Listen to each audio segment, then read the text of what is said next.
ओम शांति। मैं बीके राजेश्वरी उत्तराखंड से सभी आत्माओं का स्वागत करती हूँ। आज ये बताऊंगी आप सबको कि हमें भगवान कैसे मिलेंगे। देखो, यूँ तो सब कहते हैं कि भगवान है, भगवान एक ही है, लेकिन वो हमें मिलेंगे कैसे।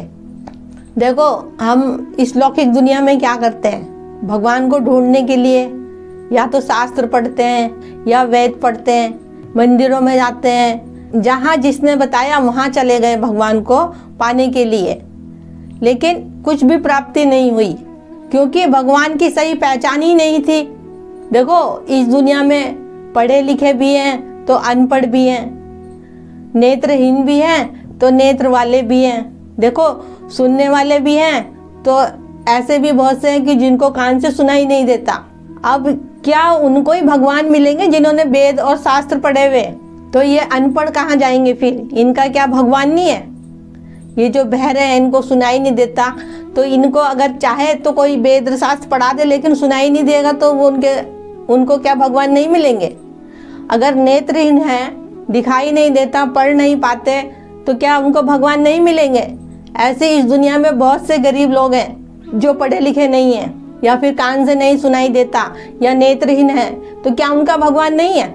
देखो, भगवान सबका है, हम चाहे जैसे भी हैं, लेकिन है तो उसके बच्चे, या अनपढ़ हो या पढ़ा लिखा हो, या गरीब हो या अमीर हो, या नेत्रहीन हो, या कान से ना सुनाई देता हो, है तो सब उसी परमात्मा के बच्चे।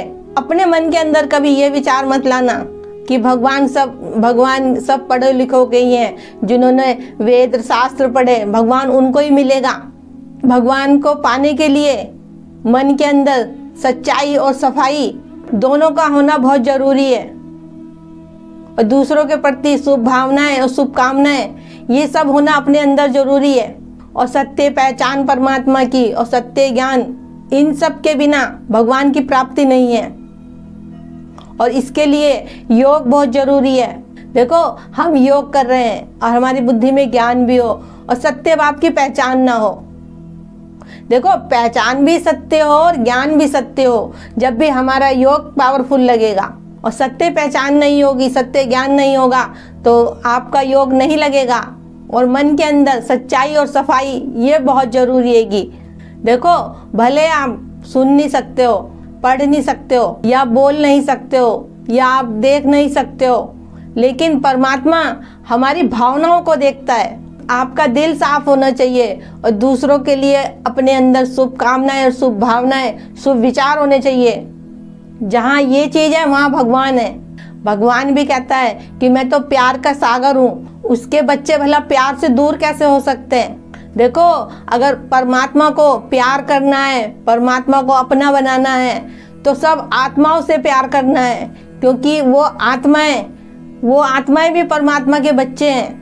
और जब आप सबके लिए शुभकामनाएं और शुभ भावनाएं रखोगे, प्यार तो आपके जीवन में खुद ब खुद आएगा।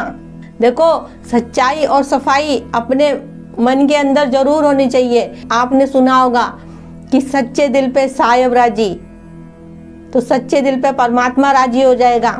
आप कोई भी काम करिए, लेकिन आपके अंदर कोई बुरे विचार, कोई बुरे संकल्प, कोई बुरी भावनाएं ना हो।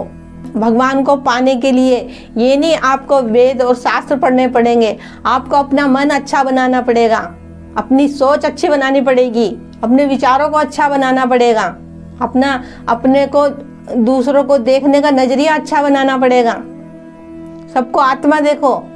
जब हम सबको आत्मा देखेंगे तो परमात्मा तो हमें स्वतः ही नजर आएगा, क्योंकि आत्माएं भी एक ज्योति बिंदु है और परमात्मा भी एक ज्योति बिंदु है।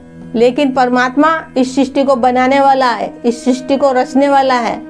वो जन्म मरण में नहीं आते और हम जन्म मरण में आके अपना पार्ट बजाते हैं। मेरा इस वीडियो को बनाने का यही उद्देश्य है कि भगवान तो देखो सबके हैंगे, ये नहीं कि जो पढ़ा लिखा है, जिसने वेद शास्त्र पढ़े हैं, भगवान उनका ही है। आप थोड़ा सा सोच के देखो, जो अनपढ़ है, उनको पढ़ना लिखना नहीं आता, तो क्या भगवान नहीं है उनका?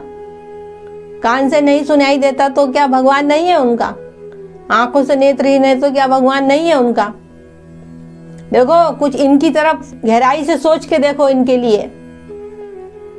तो आपको समझ में आएगा कि भगवान तो सबका है, क्योंकि आत्माएं तो सबके अंदर है और वो आत्माएं सब परमात्मा की संतान है, सब उसके बच्चे हैं। तो ठीक है, फिर चलती हूँ, कल फिर मिलूंगी कोई नए टॉपिक के साथ। जब तक के लिए ओम शांति, ओम शांति।